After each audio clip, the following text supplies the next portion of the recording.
हमारे बीच इस सत्र के लिए मार्गदर्शन करने के लिए बड़े भाई सुनील कुमार गोयल जी उपस्थित हैं। मैं आग्रह करूंगा उनसे कि वो आए मंच पर अपना स्थान ग्रहण करें।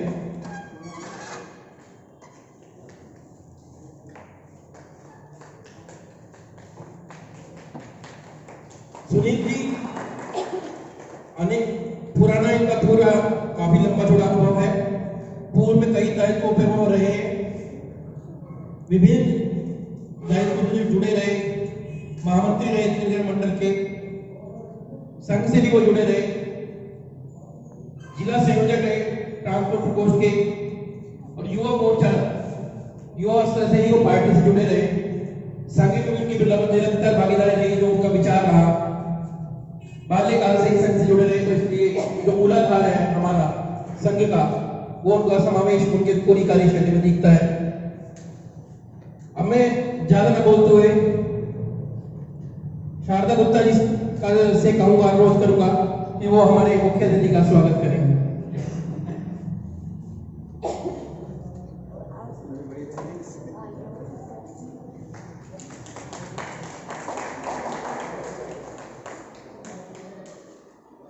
आदर्श नगर मंडल की महिला मोर्चे के अध्यक्ष बहन अंजना गुप्ता जी से निवेदन है कि वो आए और जो सत्र की अध्यक्ष हैं शारदा गुप्ता जी, उनका भी निवेदन करें। एक बार तालियां बजाते हैं।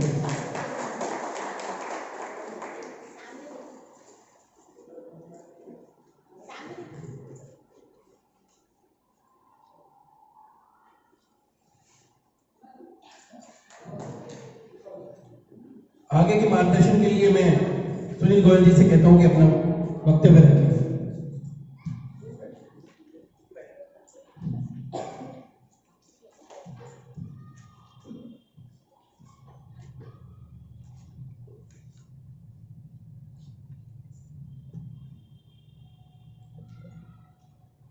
आदर्श नगर मंडल के अध्यक्ष श्री अमित त्यागी जी, मेरे भाई छोटे, मेरी बड़ी बहन शारदा जी जो आज के सत्र की अध्यक्षता कर रही हैं, मैं इनसे जब भी मिलता हूँ मुझे प्रेरणा मिलती है। इनके कार्य करने की शैली, इस उम्र में भी जो इनकी भागदौड़ करती है, जितनी भी दृढ़ता से काम करती हैं, इनके काम करने के तरीके में कभी भी ऐसा नहीं लगता कि कहीं इनकी उम्र इनके काम करने में आड़े आ रही है। मैं इनका सदा प्रशंसक रहा हूँ।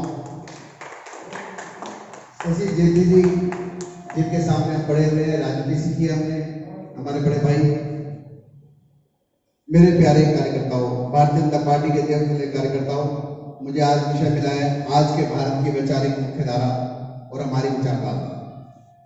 आज मेरे सामने जो कार्यकर्ता बैठे हैं वह कार्यकर्ता है जिन्होंने भारतीय जनता पार्टी को जिया है, भारतीय जनता पार्टी को मन से दिल से अपनाया है। आप लोग सिर्फ भारतीय जनता पार्टी के कार्यकर्ता ही नहीं हो, बल्कि भारतीय जनता पार्टी की रीढ़ की हड्डी हो।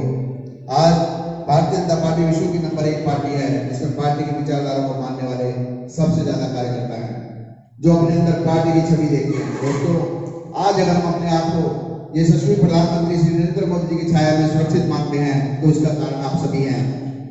आप सभी कार्यकर्ता अपने व्यापार और परिवार में से जो समय निकालकर पार्टी को दिया है, वह योगदान पार्टी कभी नहीं भूल सकती।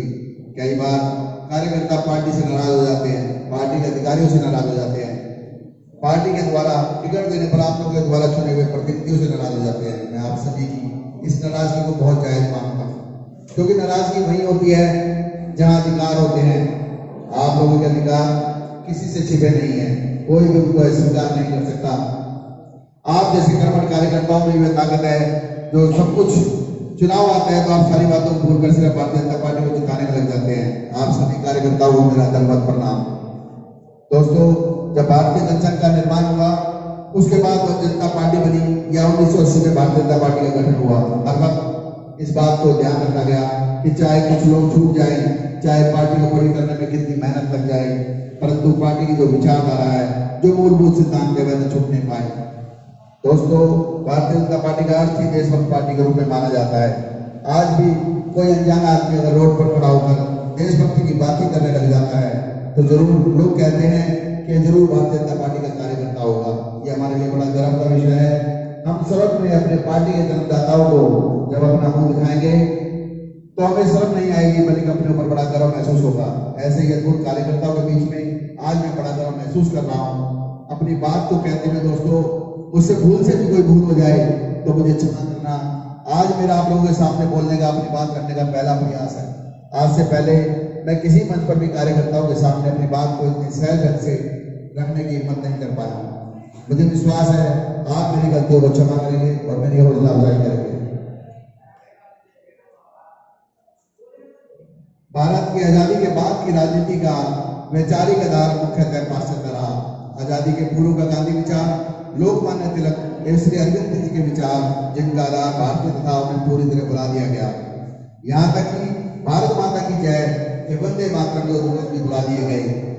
कांग्रेस एक मिश्रित अर्थव्यवस्था को लेकर आई, समाजवादी सामुदायिक अर्थव्यवस्था को लेकर आए, साम्यवाद सरकारी बाबू की तानाशाही को लेकर आए।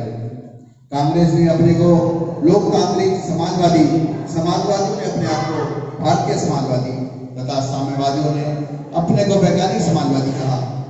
यह सभी भौतिकवादी पाश्चात्य विचारधारा के अनुगामी थे। राजनीतिक राष्ट्र राज्य हिंदू मुस्लिम का सांस्कृतिक देश एवं तथाकथित धर्मनिरपेक्षता सेकुलरिज्म के अनुयायी थे। यह सब मिलकर भारत की राजनीति की मुख्य विचारधारा बनते थे। बीच में कुछ स्वतंत्र पार्टियां बनी, वह पाश्चात्य पूंजीवाद की अनुगामी थी। कालांतर में इन दलों के दलबंधुओं में सत्ता के महत्वाकांक्षों ने प्रकार की पार्टियां बनाई। सामान्यतः ये विचार शून्य राजनीति के नियामक थे, लेकिन इनका भी मुखौटा धर्मनिरपेक्षता और समाजवादी था। डॉक्टर मनमोहन सिंह जी ने पिछले द्वार से यानी बैक डोर से भूमंडलीकरण के नाम पर पूंजीवाद को राजनीति में स्थापित कर दिया। जाने अनजाने सभी दल इससे सहमत हो गए। भारतीय जनसंघ ने इसका कड़ा विरोध करा। प्रारंभ में यह राजनीति का बहुत छीन सबर था, लेकिन भारतीय धर्म, सांस्कृतिक राष्ट्रवाद, आर्थिक लोकतंत्र, स्वदेशी विकेंद्रीकरण के रूप में सबके सामने आया और सबने इसे बहुत सराहा। पंडित दीनदयाल उपाध्याय जी के नेतृत्व में ये विचार पाश्चात्य विचारों पर भारी पड़ने लगे थे। 1967 में भारतीय जनसंघ कांग्रेस के बाद मजबूत दल बन गया।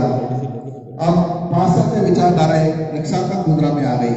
साम्यवादियों ने कांग्रेस में घुसपैठ कर वैचारिक दृष्टि से गांधीवादियों को कांग्रेस से बाहर कर दिया। राजनीतिक रूप से साम्यवाद अब कमजोर हो गया है, लेकिन अकादमिक जगत में वह आज भी प्रभावशाली है। सांस्कृतिक राष्ट्रवाद ये स्वयं धर्मनिरपेक्षता का युद्ध हुआ। साहबानों के केस में संविधान में संशोधन किया गया। भाजपा वैचारिक रूप से आक्रामक हो गई। वैचारिक शून्यता को जातिवाद से भरने की कोशिश की गई। मंडल कमीशन को इस राजनीति का औजार बनाया गया। जो ही राम जन्मभूमि का मुद्दा राजनीति में मुखर हुआ, देश का सांस्कृतिक राष्ट्रवादी जन्म फिर टूटा। इस जन जागृति के साथ भारतीय जनता पार्टी दृढ़ता से खड़ी हो गई। धर्मनिरपेक्षता एवं राजनीतिक राष्ट्रवाद की चुनौती हिलने लगी। भूमंडलीकरण, पाश्चात्य पूंजीवादी साम्राज्यवाद के खिलाफ स्वदेश का जबरदस्त आंदोलन हुआ। भारतीय जनता पार्टी की स्वदेशी की आवाज बनी। अर्थव्यवस्था के सरकारीकरण और बाजारीकरण दोनों के मार्ग में स्वदेशी अवरोध बन गई।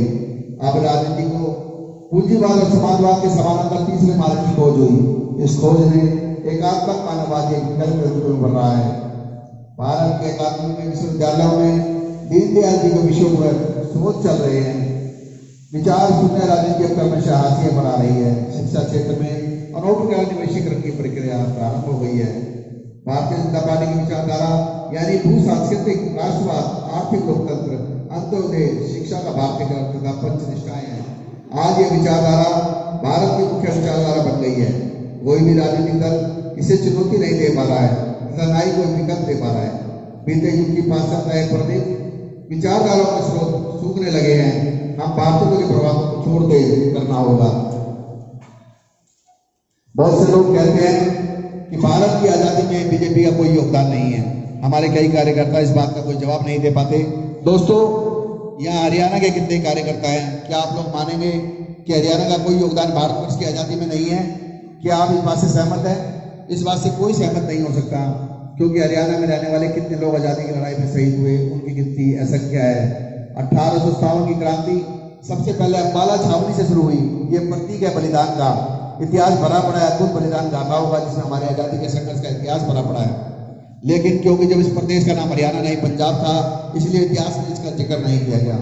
इसी तरह भारतीय जनता पार्टी की स्थापना 6 अप्रैल 1980 को हुई। इससे पहले हमारी पार्टी का नाम राष्ट्रीय जनसंघ था, जिसकी स्थापना 21/10/1951 को हुई थी। हमारे महान नेता श्यामा प्रसाद मुखर्जी ने जो आजादी में अपना योगदान दिया, क्या वो इसको भुला सकता है?